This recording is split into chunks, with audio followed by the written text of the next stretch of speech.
We're so glad to have Diane Long with us today from Wesley Woods.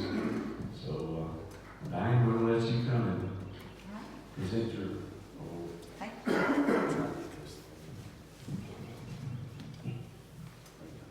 Right. Thank you so much for having me here. You all can sing. I had to look, I turned around because it sounded like 100 people behind me. It was beautiful. Thank you so much for allowing me to be part of your worship. And thank you for all that every one of you do for Wesley Woods. My primary purpose for being here is truly to thank you and to present an award in just a moment. Because for the third year in a row, Mount Zion has been the highest per member in giving for a church under 500 members to Wesley Woods and the entire North Georgia Conference, which is about 900 churches. Is that about right, Pastor? Right. So thank you, number one in highest per member giving. So thank you for that. I've given everybody that I could catch a newsletter that will tell you a little bit more about Wesley Woods and provide some stories that really tell the true story of what your gifts are doing to Wesley Woods. If I missed you, please be sure and grab me before you leave. I'd love to share it with you.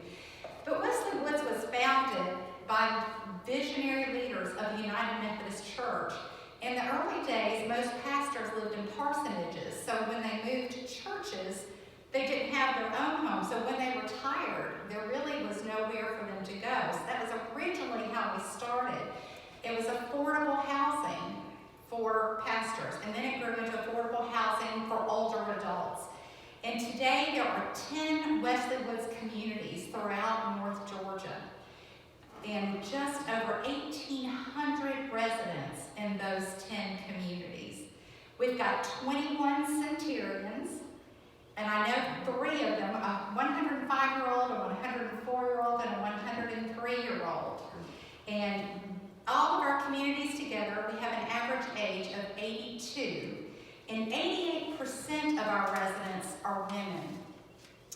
Having just celebrated the resurrection on Easter, I was struck when I was listening to our sermon at Marietta First, when our pastor said, when Jesus was on the cross, he asked his beloved disciple John to look after his mother.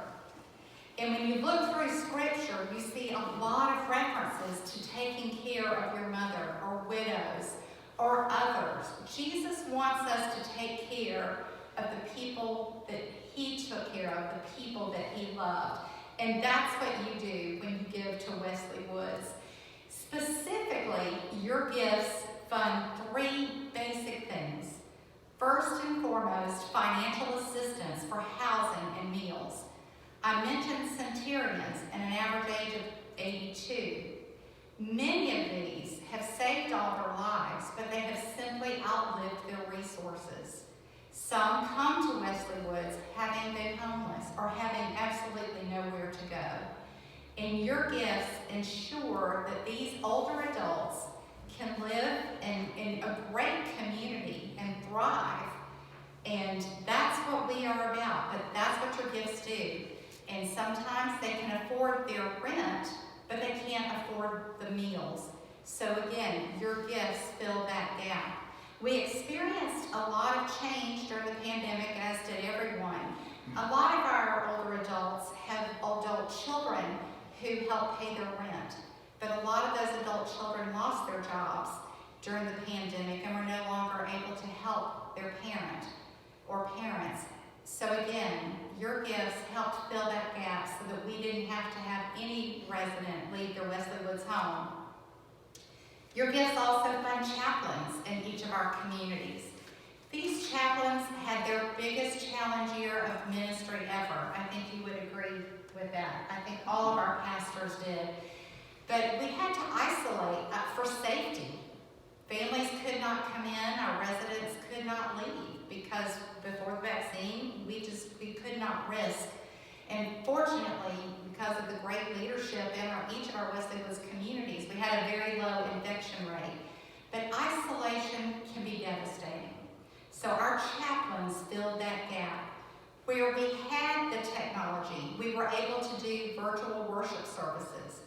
But even in the midst of all of that, if someone needed the personal care and touch of a pastor, our chaplain visited that resident.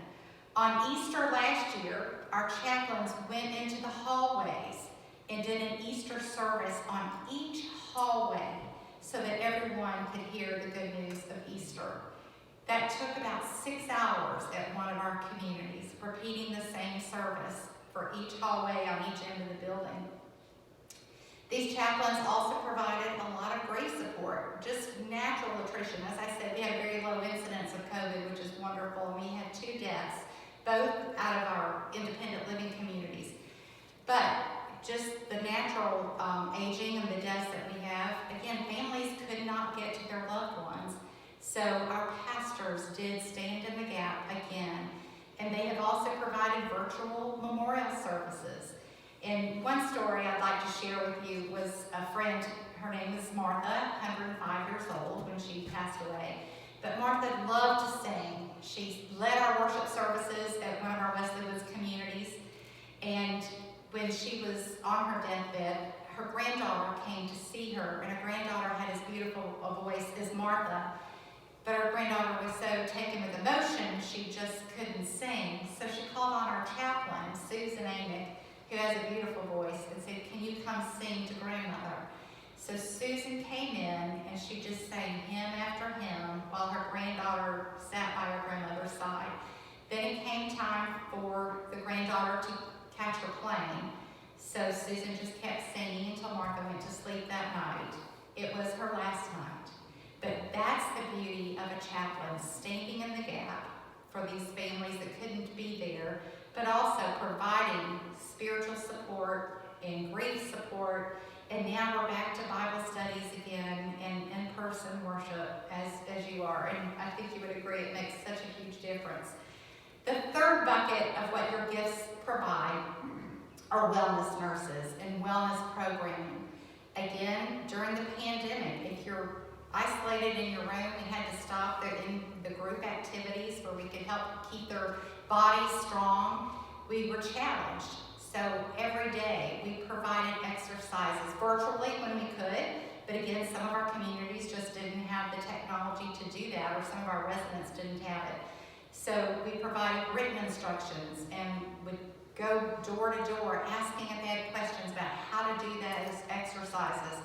And our wellness nurses provided care like never before. As a matter of fact, one of our residents had an appointment with a wellness nurse but didn't show up. So the wellness nurse went to her apartment and she found her laying on the floor, and she actually was diagnosed with COVID. So our wellness nurse was able to call 911 and get her the care she needed, and was credited with saving that resident's life. Just like each of you, you stood in the gap for someone, somewhere during this pandemic, and that's what you've helped us do through the financial assistance for housing and meals, through our chaplains, and through our wellness nurses. So these are just some of the things that you do. There are other smaller things that you help provide, but I just cannot thank you enough. And I do invite you at any time, if you are ever in Athens or Atlanta or Blairsville or Augusta, please call me and let us show you the good work. You are the hands and feet of Christ, and we could not do this work without you. And at this time, I would love to present your church and to your pastor an award, again, for the highest per member given in the entire North Georgia Conference for a church under 500 members. Thank you, and God bless you, and thank you for what you do for Wesley Woods. And Pastor Bill?